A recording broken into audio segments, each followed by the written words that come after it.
Sơn mà nhâm. Nửa bên nó cuối con hả? Nhâm rồi. Ngỏ bài ong nó mong xíu.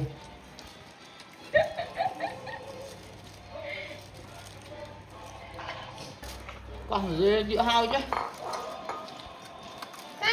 Ai luôn. Mày làm ở ít rồi ông mày làm tôi làm ở cái sau mà bên phía 200 kia rồi ra liền.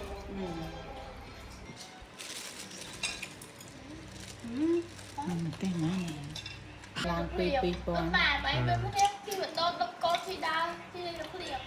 Mình cũng khliêng ta chỉ rốt nóm đó thế. 2 chục pi.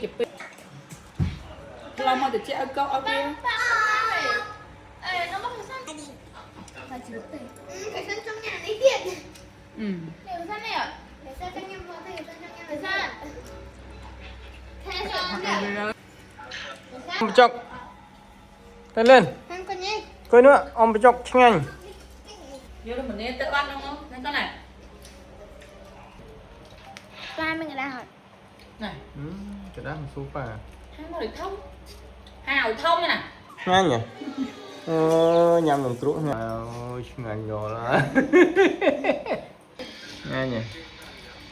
Ôi, đồ mỏng heo ấy nha nha. Con chưa.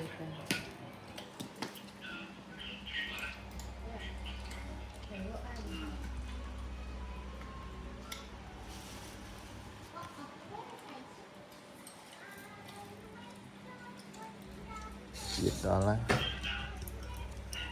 nồng khổ sam sắp ở linh vài plate.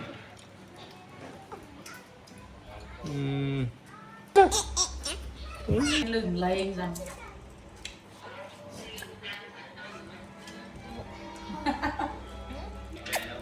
Con nó để một ven ấy. Nè, là ngon khá ngon. Lớn.